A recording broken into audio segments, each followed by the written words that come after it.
Buenas noches, bienvenidos a esta segunda charla que estamos realizando conmemorando el Día Internacional de la Filosofía.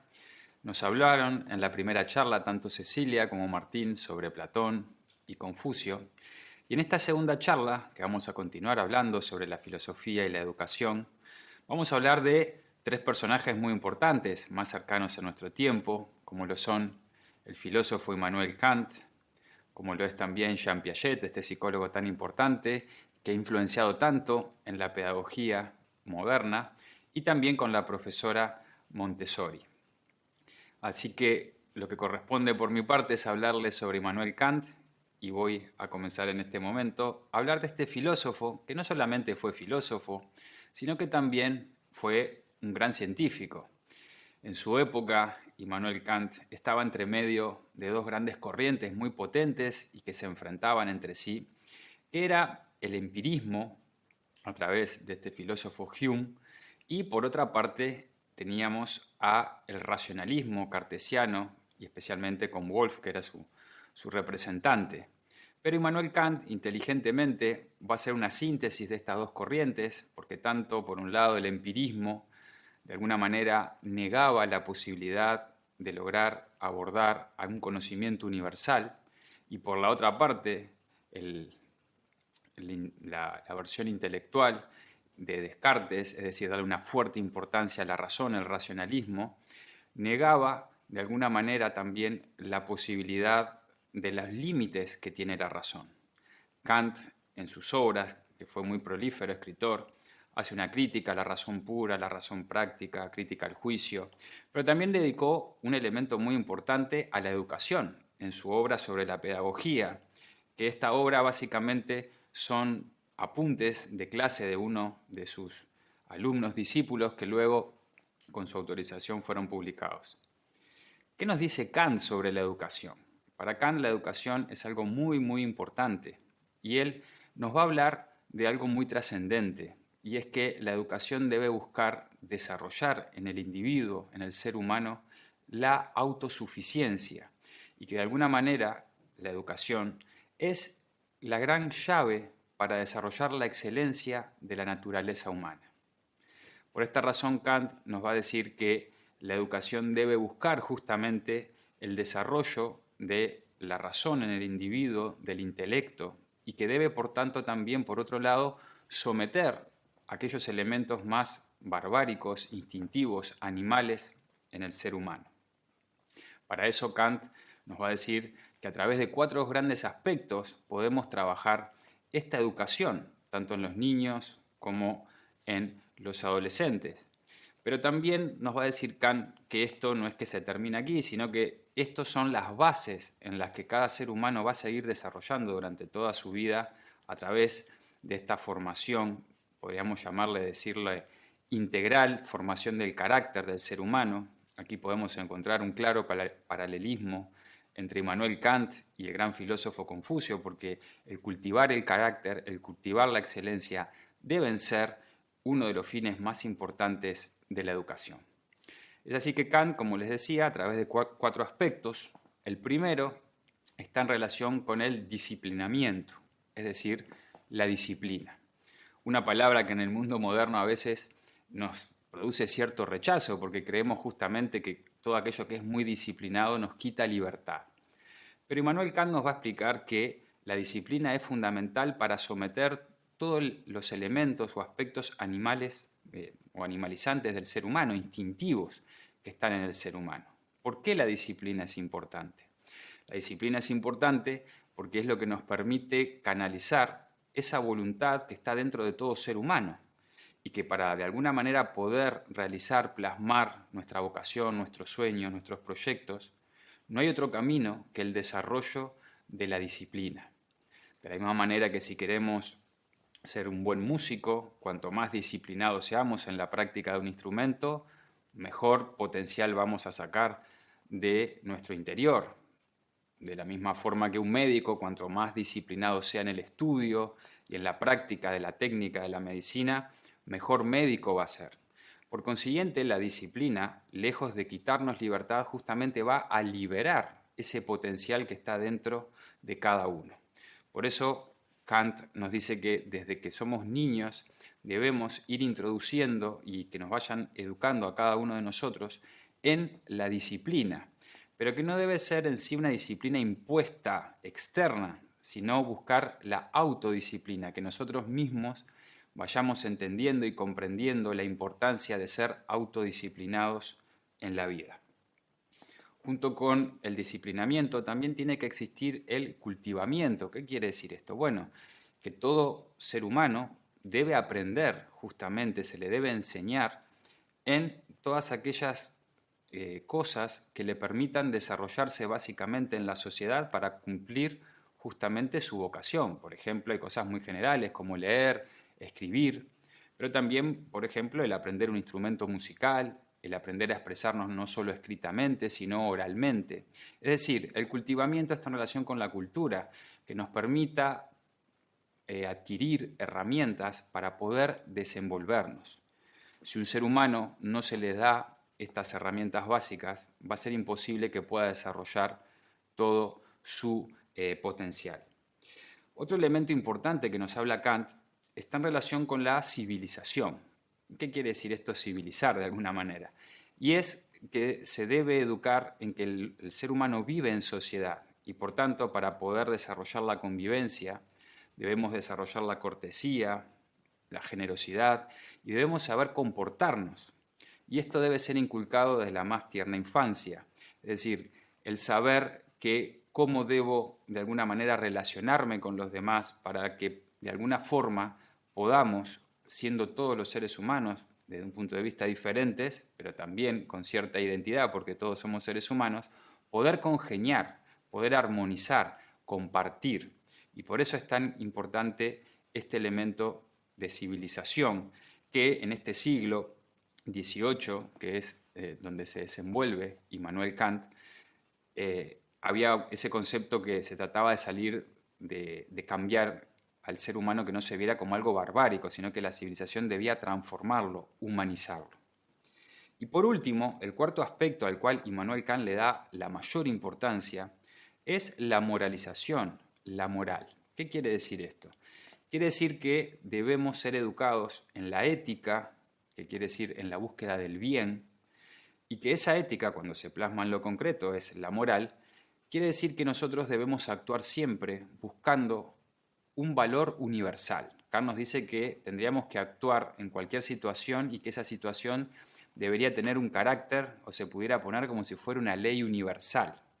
Es decir, que debemos actuar en cumplimiento de lo que es correcto, de lo que es el deber, sin importar las consecuencias, si son más buenas o positivas o negativas para nosotros, sino siempre buscando actuar a través de una buena voluntad. Aquí Kant, esta moral de Kant, que es tan importante para esta época, lo podemos relacionar, aunque tiene muchos miles de años de antigüedad, con la que vemos en la filosofía de la India y en un texto dentro del Mahabharata, el Bhagavad Gita, donde allí también justamente se habla de este concepto del cumplimiento del deber, de actuar sin importar la recompensa o castigo que podamos tener, simplemente por el hecho de actuar porque es lo correcto, es lo bueno. Para Kant esto era fundamental, porque esto es lo que permitiría de alguna manera evolucionar al ser humano en lo individual, en lo social y en lo colectivo. Por eso Kant le da tanta importancia a la moral, porque todos los demás elementos, si se desarrollan sin la moral, es decir, tanto el disciplinamiento, el cultivamiento y la civilización, si carece del elemento moral, eso es un problema muy grave porque justamente lleva a todas las demás injusticias y enfrentamientos en la sociedad. Por eso Kant da tanta importancia a la moral, al desarrollo de la forma correcta de actuar en búsqueda del bien. Y ese bien no es individual, sino que siempre es un bien que se somete al colectivo, a lo que es bueno. Por otro lado, Kant nos va a hablar también sobre la libertad, porque aquí muchas veces entre la libertad y la educación o la fuerza de la educación siempre podemos encontrar un conflicto. ¿Hasta qué punto somos libres o la educación nos fuerza o nos tuerce? Y Kant explica que es muy importante esto trabajarlo desde la niñez y nos va a decir, por ejemplo, que para ser libres, justamente, debemos a los niños dejarlos desde pequeños ser libres en su comportamiento, que que actúen libremente, siempre y cuando eso no atente, por supuesto, ni contra su integridad física, que sea un peligro, y también, muy importante, que no atente contra la libertad de los demás. Es decir, que al niño se le da una libertad dentro de un marco también de respeto y de interacción con quienes comparte su vida. Por otro lado, también nos va a decir que al niño hay que mostrarle que para alcanzar sus fines y que eso sea algo moral y bueno, tiene que también permitirle y no pasar por encima o no coartar la posibilidad de que los otros seres humanos o los otros niños en este caso puedan también alcanzar sus fines. Es decir, que aquí iríamos contra la máxima que todo el fin justifica los medios. No, aquí lo que dice justamente Immanuel Kant es que para que sea un buen fin hay que también tener buenos medios.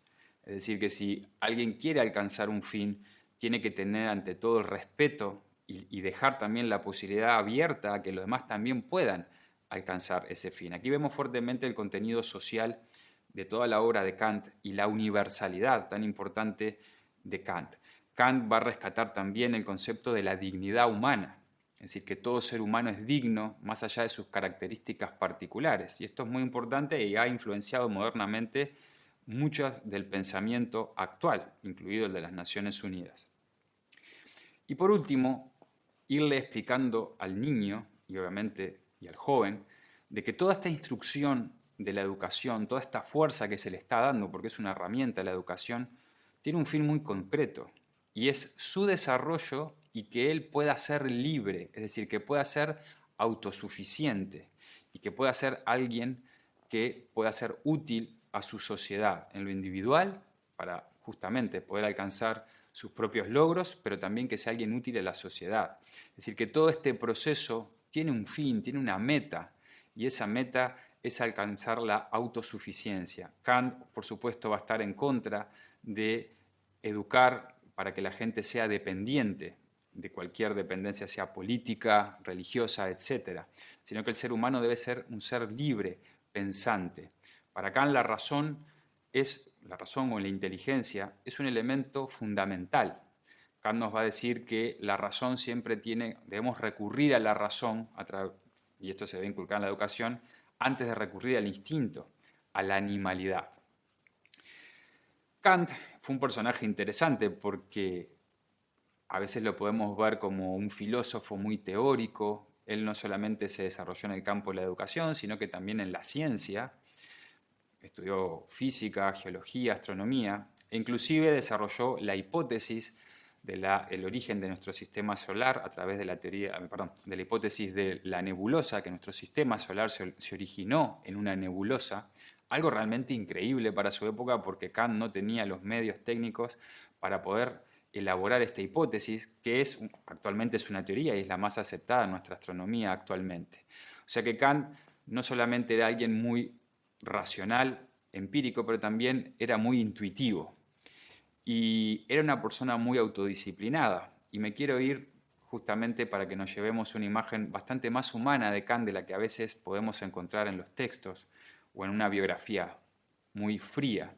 Kant justamente era muy disciplinado. Se decía en su ciudad de Königsberg, porque él nació en Prusia, que la gente ajustaba sus relojes cuando pasaba Kant por lo puntual que era. Pero esto no quiere decir que era una persona fría, todo lo contrario. De hecho, me gustaría leerles algo muy importante que fue su inspiración también para el desarrollo de la filosofía en la educación, y fue su madre. Y él dice con sus propias palabras: «Nunca olvidaré a mi madre. Ella es la que ha sembrado y fomentado en mi pecho el primer germen del bien. Ella abrió en mi corazón a las impresiones de la naturaleza. Despertó mi inteligencia y la desarrolló, y sus enseñanzas han tenido sobre toda mi vida una influencia duradera y saludable». Como vemos, Kant tenía un gran corazón, y de hecho sabemos por sus contemporáneos, sus amigos, que era una persona muy generosa, muy amable, que además le gustaba hacer bromas, y lejos está ese estereotipo de filósofo frío, intelectual, que solo se rige por una razón mental, todo lo contrario. Era una persona muy inteligente, pero también con mucho corazón y mucha emoción. Y para terminar, me gustaría leerles algo muy importante que habla Kant, porque Kant dice que no debemos educar para nuestro mundo actual, sino que debemos educar para el futuro. ¿Qué quiere decir para el futuro? Para un mundo mejor, para una sociedad mejor. No debemos educar para que nuestros hijos simplemente sobrevivan en nuestro mundo, sino que debemos a través de la educación buscar un mundo mejor, sobre todo, por supuesto, a través del desarrollo de la moral. Y él dice, el esbozo de una teoría de la educación es un noble ideal y en nada nos perjudica que no estemos en capacidad de realizarlo todavía, pues no se debe tomar por quimera, es decir, como algo ilusorio, imposible de conseguir, una idea y desperdiciarla, porque es un hermoso sueño, porque se presenten obstáculos en su realización. Es decir, para nuestro futuro tenemos muchos obstáculos, la humanidad tiene muchos obstáculos de futuro, pero como muy bien nos dice Immanuel Kant, por obstáculos que sean, por dificultades, no debemos dejar de luchar por este sueño tan importante que es, a través de la educación, conseguir un mundo nuevo y, por supuesto, nuevo, sino que también sea mejor.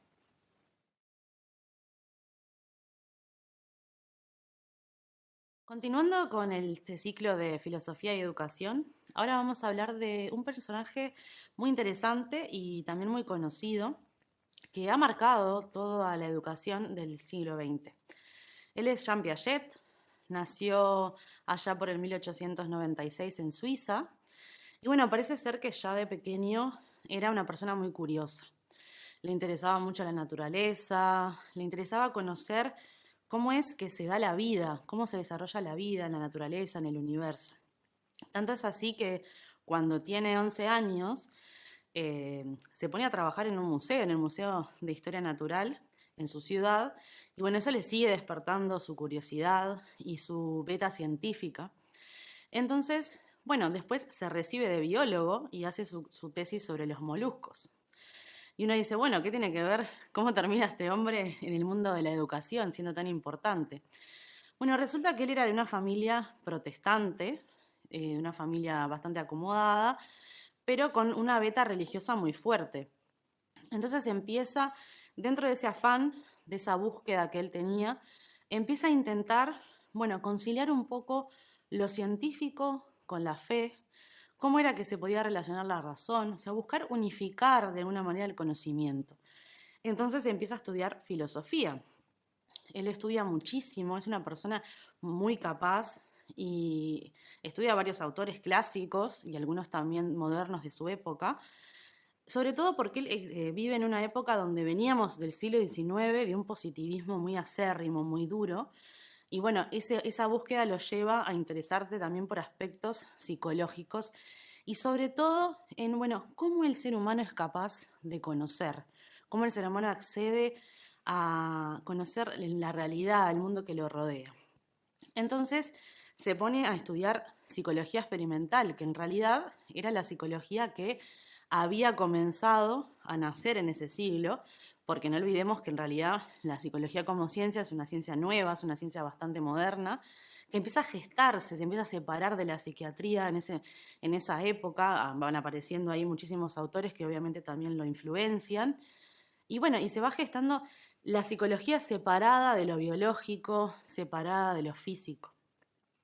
Entonces su primer acercamiento al mundo de la psicología es a través de unos tests psicotécnicos que se empezaban a empezar a desarrollar en esa época. Entonces va a París y forma parte de un gran estudio que hace surgir después uno de los primeros tests de inteligencia. Y bueno, él participa y era un mega estudio donde se hicieron experimentos y estadísticas con un montón de niños en escuelas. Y bueno, y ahí empieza a despertarse esa curiosidad en él, porque empieza a darse cuenta que algunos niños siempre erraban en las mismas preguntas, según la edad que tenían. Entonces se empieza a dar cuenta que algo hay, que el aprendizaje va por etapas, va por momentos, y eso le empieza a hacer surgir mucho más su interés por ese tema. Pero claro, no se sentía como muy cómodo con el aspecto cuantitativo de todo eso, porque se elaboraban estadísticas y demás. Entonces lo que hace es, bueno, se intenta estudiar cómo es el proceso cognitivo a través de lo cualitativo, a través de la observación. Su meta en realidad era en comenzar a comprender cómo era ese proceso en el que logramos conocer, logramos desarrollar nuestras capacidades cognitivas desde que nacemos hasta que somos adultos y demás.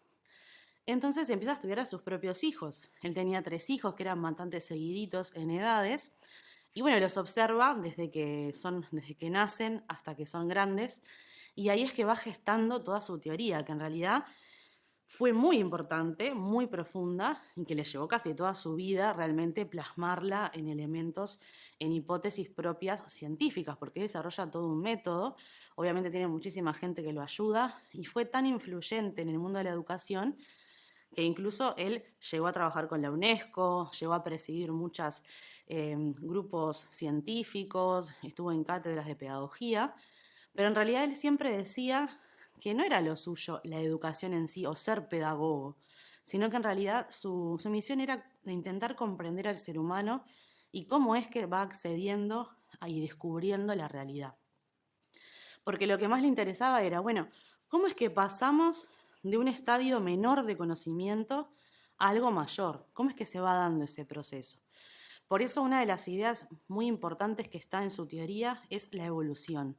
Esta es una idea que en realidad aparece en todos los filósofos a lo largo de la historia, que es que el ser humano va evolucionando en sus capacidades, va viendo la realidad cada vez de forma más profunda, más amplia. Por eso después también la psicología que se desarrolla a partir de su teoría se va a llamar psicología evolutiva, porque es una idea que está muy firme en él. Entonces, bueno, empieza sus investigaciones y llega a grandes conclusiones que fueron elementos que se utilizaron muchísimo para la educación posterior. E incluso él escribe muchísimo, escribe más de 50 libros, es una persona muy capaz de abarcar mucho conocimiento, escribe sobre psicología infantil, sobre psicología y filosofía. Bueno, básicamente él nos va a hablar que nosotros, los seres humanos, tenemos 2 procesos internos que se dan en nosotros en el acceso al conocimiento, en el aprendizaje desde que nacemos. Y él nos dice, se van formando estructuras de inteligencia dentro nuestro, que son como las capacidades, las herramientas que vamos adquiriendo. Y dice, se van formando en base a 2 procesos, que son la asimilación y la acomodación. ¿Qué quiere decir esto? Que cada vez que nosotros recibimos nueva información, naturalmente se da un proceso de asimilación. ¿Qué quiere decir? Que esa nueva información la tenemos que ubicar dentro de los esquemas cognitivos que ya tenemos. Por ejemplo, si nosotros vemos a un camello por primera vez y no lo conocemos, no sabemos lo que es, no sabemos su nombre, pero sí sabemos lo que es un caballo, vamos a intentar como unir esa idea de camello y tratar de entenderlo o comprenderlo a través de lo que sabemos. Vamos a ver que hay similitudes y demás. Pero después tenemos que hacer otro proceso que es la acomodación, que es ampliar esos esquemas mentales que tenemos e incluir la nueva información. Y esto es muy interesante porque él después lo va a ver mucho en sus experimentos con las matemáticas. Por ejemplo, cuando somos niños y recién arrancamos la escolarización, nos van explicando que los números comienzan en el 0. Y en base a eso es que vamos aprendiendo a sumar, a restar, a multiplicar y demás, hasta que después nuestros esquemas se van ampliando hasta tal punto de que podemos entender que hay números negativos y los podemos utilizar para resolver problemas. Eso es la acomodación, es decir, el esquema se amplía, es decir, que cada vez nosotros en el proceso de aprendizaje vamos a ir estructurando y construyendo esos esquemas cognitivos. Esto también lo lleva a hablar sobre el equilibrio, porque él decía que eso era la sana capacidad de conocer. Es decir, que esa asimilación y acomodación son como 2 procesos que van juntos y que necesariamente tienen que darse para que la persona pueda desarrollar su mayor potencial. Él justamente lo que hace es tratar de unir todo. Entonces dice, bueno, el equilibrio está en la naturaleza, está en todas las cosas, está también en el ser humano y también está en el proceso de aprendizaje. Y eso es una idea muy filosófica, muy antigua en realidad, hablar de que todo está en un constante equilibrio y armonía. Bueno, y después habla de las etapas, que podemos esbozarlas básicamente. Él nos dice que, bueno, desde los 0 a los 2 años vivimos una primera etapa, que es la etapa sensoriomotora, en la que vamos aprendiendo a través de nuestro cuerpo, a través de los sentidos, lo que olemos, lo que tocamos, lo que vemos, y que vamos a ir desarrollándonos a través de nuestras capacidades motoras, todavía no va apareciendo el lenguaje, y va surgiendo algo que es el egocentrismo, es decir, el niño solamente se concibe a sí mismo, no puede concebir nada a su alrededor, ¿no? Ahí está el típico juego de que cuando el osito desaparece, el niño piensa que ya no está, porque todavía no tiene la capacidad de concebir que existe más allá de su visión.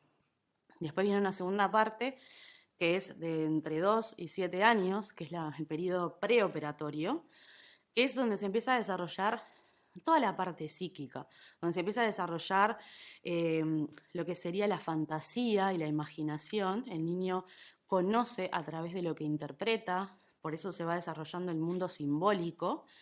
Y es muy interesante esta etapa porque el niño ahí adquiere el lenguaje, empieza a interactuar más y a la vez empieza a desarrollar su parte psíquica en el sentido de que se va a sentir feliz, enojado, se va a sentir molesto, va a llorar o va a estar muy alegre, es decir, va desarrollando todos sus sentimientos.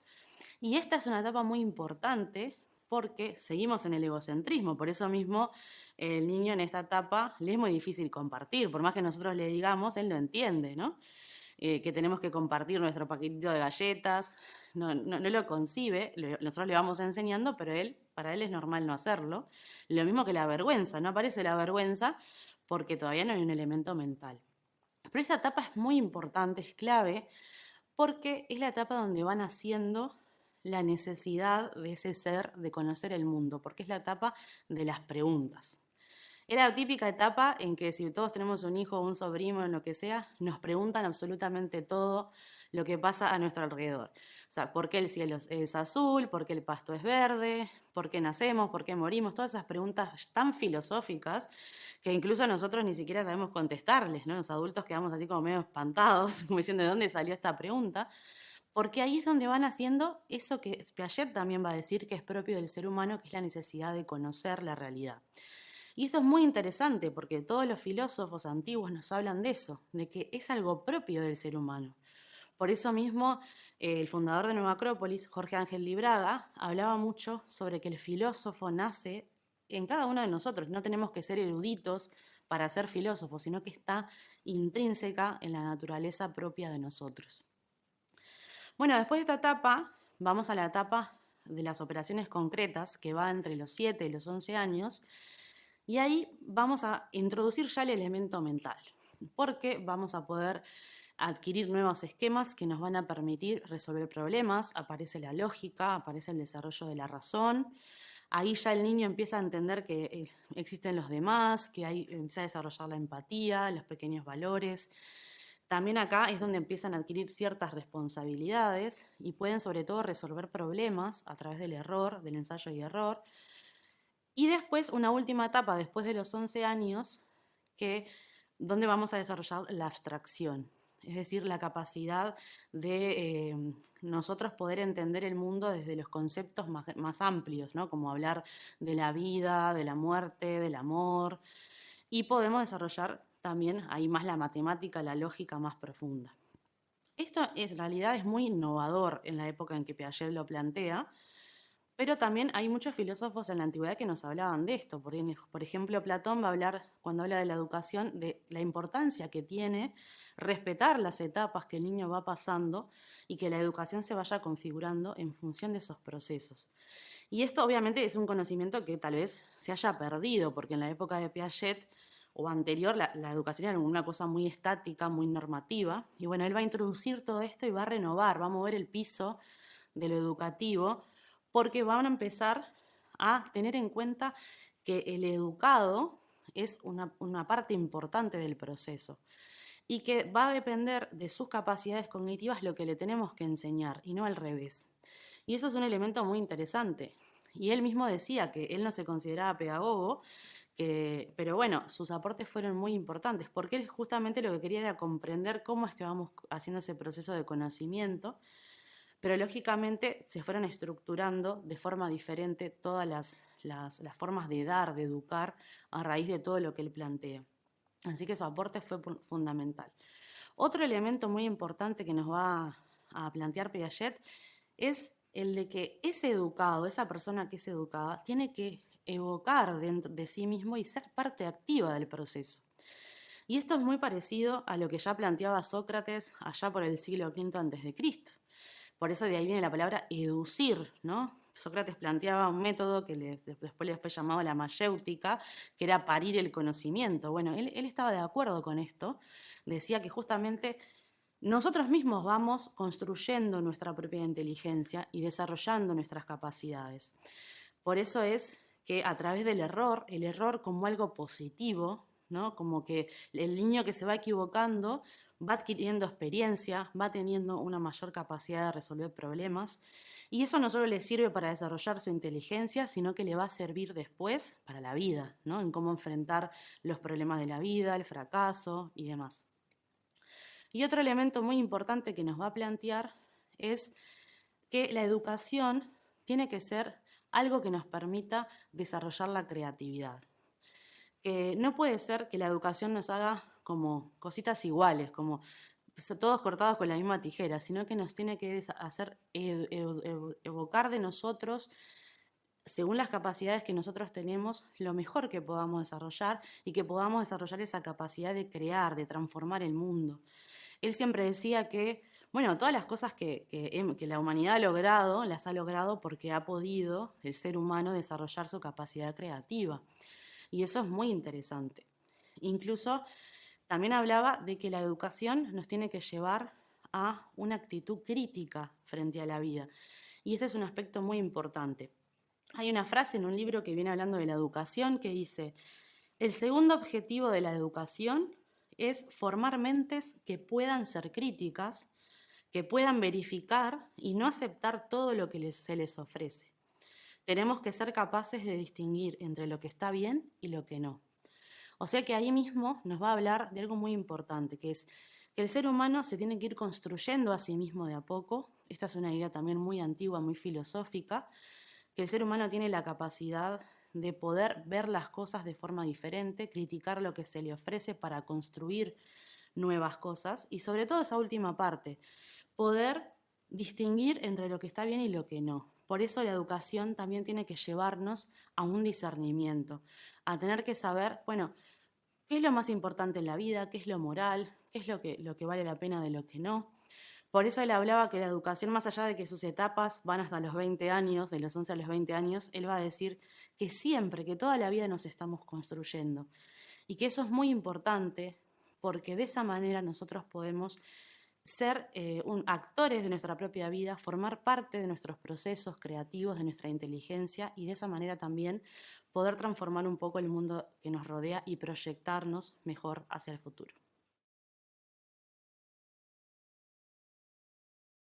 Para ir concluyendo con esta charla del Día de la Filosofía sobre filosofía y educación, quiero traerles a una mujer excepcional que no solamente rompió muchas barreras de su época, sino que además sentó las bases de la educación infantil para nuestros días. Se trata de María Montessori. Quizás muchos de ustedes la conozcan por el método Montessori que se aplica en muchas escuelas a lo largo de todo el mundo. Ella nace en 1870 en Italia, en una Italia bastante convulsionada, todavía no unificada, y en una familia burguesa pero bastante moderna. ¿Y por qué digo esto? Porque en esa época la mujer tenía el rol fundamental de cuidar de su familia, casarse, tener hijos y ocuparse de su casa. Su madre le inculca que si ella quería desarrollarse en el mundo académico, podía hacerlo. Y así es como después que termina sus estudios secundarios, se inscribe en la universidad, nada más ni nada menos que en la Facultad de Medicina y de Cirugía de Roma, lugar en el cual nunca una mujer había asistido. Ella rompe con esa primera barrera. Obviamente no le debe haber sido nada fácil, cuentan las anécdotas, que tenía que esperar que todos sus compañeros hombres entraran a clase para después ingresar ella, porque así se limitaba un poco el contacto que podía tener con sus compañeros. También tuvo que soportar quizás esas burlas diciendo de que ella estaba ahí solo para conseguir marido y que después que tuviera su marido se iba a olvidar de eso de estudiar. Poco a poco se fue ganando el respeto de sus compañeros, tanto del alumnado como de los docentes, y logró terminar y titularse como la primer médico y cirujano de la historia de Italia. Igualmente, esta era la primera barrera que iba a romper porque, como les comentaba, ella revolucionó cómo concebimos la educación infantil a lo largo del siglo XX. En sus últimos años de medicina, con esas rotaciones que hacen normalmente los estudiantes de medicina que van por diferentes especialidades, cuando se encuentra con la psiquiatría, se fascina con esta disciplina. Es tanto que se ofrece como voluntaria en el hospital de la Universidad mismo de Psiquiatría, en donde se encuentra con una realidad bastante peculiar. Aquellos niños que tenían problemas cognitivos de aprendizaje y que entonces sus familias los abandonaban, se veían forzados a internarse en ese hospital junto con los otros enfermos psiquiátricos de adultos que tenían problemas completamente distintos. Ella, muy sensibilizada por esta situación, comienza a trabajar de manera directa con estos niños. Descubre que muchos de los comportamientos que tenían no eran propios de su condición, sino que se trataba de que copiaban, como los niños hacen muchas veces en los primeros años de vida, que sobre todo copian un poco su ambiente, así es como que van aprendiendo.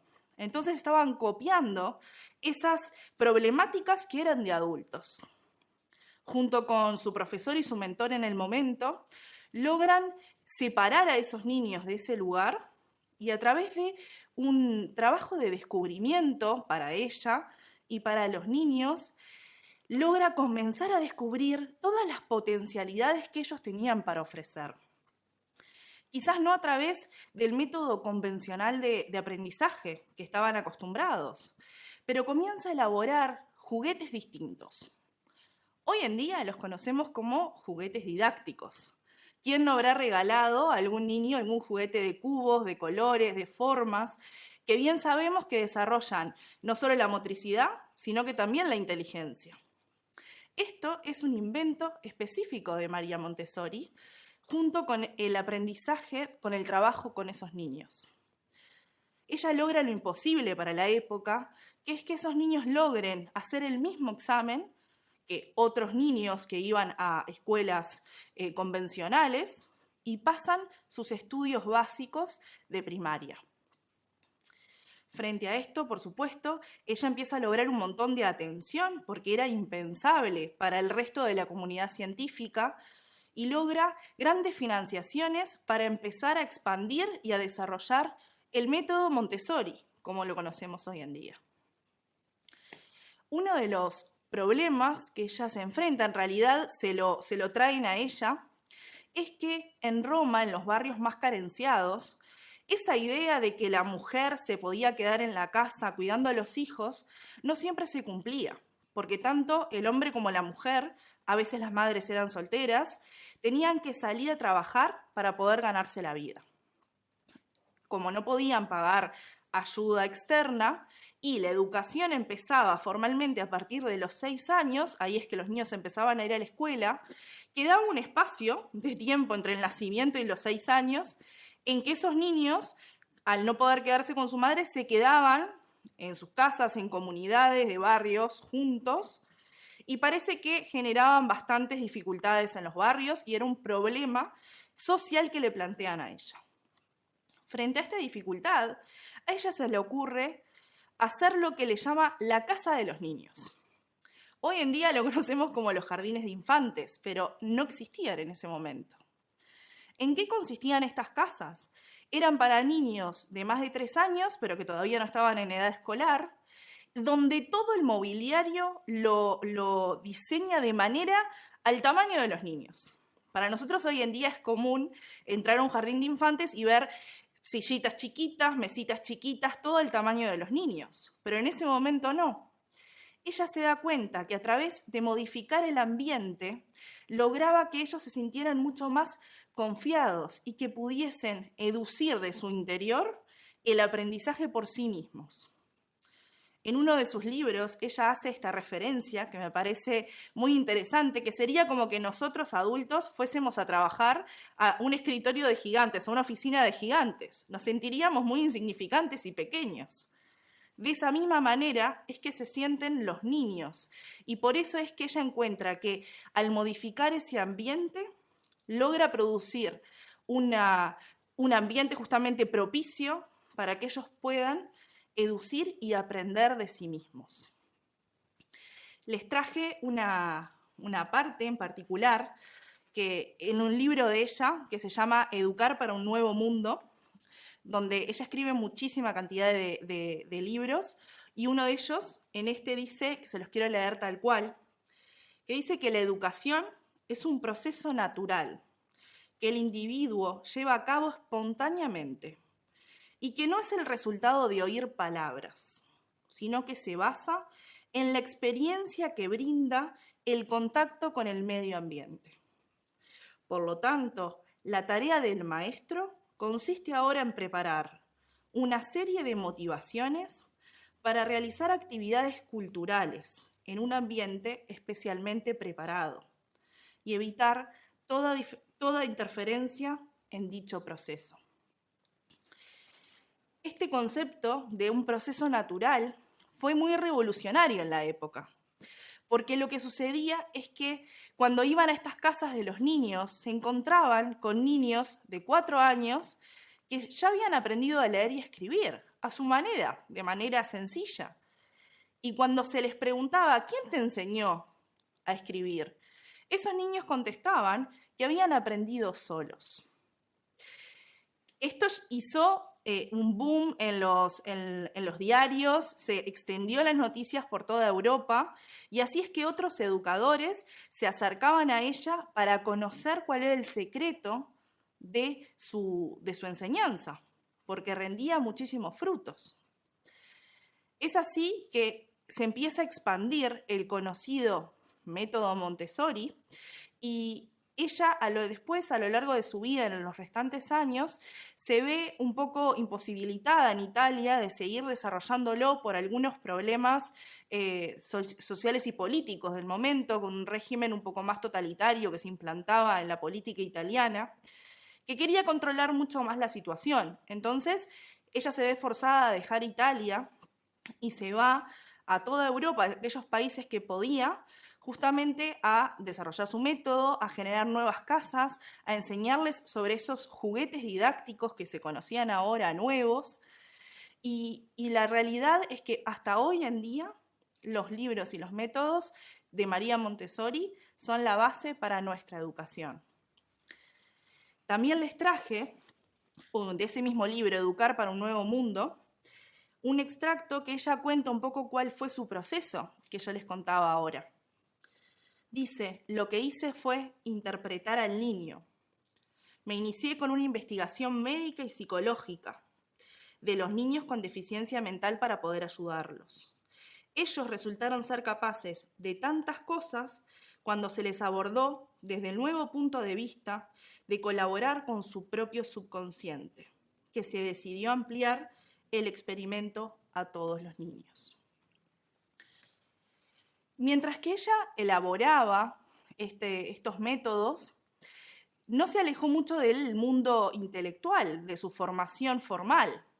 Algo muy interesante de descubrir es que ella hace su doctorado en filosofía. Y mismo esos conceptos de filosofía que quizás nos contaron en esta misma charla Cecilia a través de Platón, a través de Confucio, con Martín, vemos ese concepto de la educación como el educir las potencialidades que tienen las personas. Este concepto también nos lleva, o la lleva a ella a poder generar y a poder resaltar la importancia de la propia individualidad de cada niño. Algo que ella hace mucho hincapié en su método es que no se trata de estandarizar, que cada ser humano es maravillosamente distinto y tiene grandes potencialidades en su interior, pero para poder educirlas es necesario generar el estímulo adecuado para cada uno de ellos. Esto nos suena muy similar, nos suena muy parecido.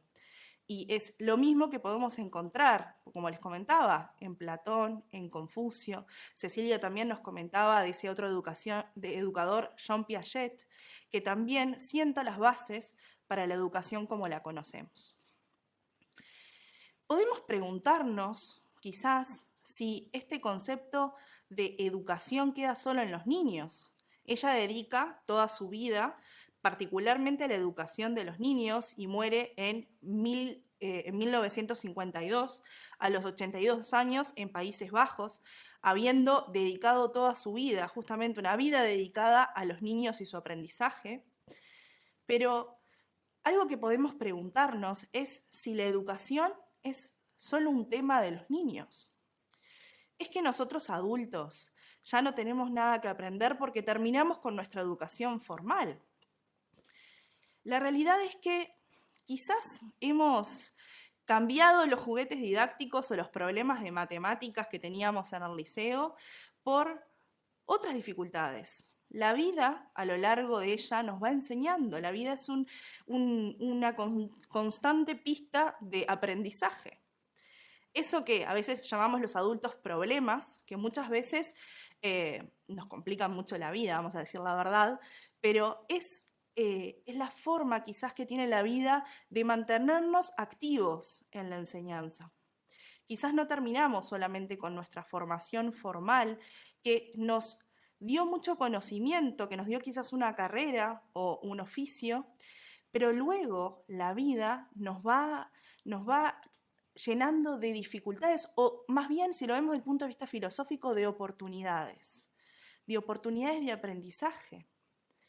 ¿O no es quizás a través de esos problemas, quizás como puede ser perder un trabajo, perder a un ser querido, o tener alguna dificultad importante, que hemos verdaderamente conocido nuestra verdadera fuerza, nuestro verdadero valor?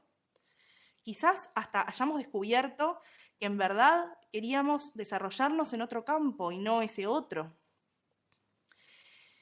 De esa forma es que cuando nos habla la filosofía clásica, como por ejemplo Platón, que habla de educir nuestras potencialidades y nos habla de esa educación permanente del ser humano, hace referencia a eso, a esa capacidad o esa oportunidad que tenemos, no solo los niños, sino los adultos, de constantemente estar aprendiendo y estar conociendo nuestras propias potencialidades.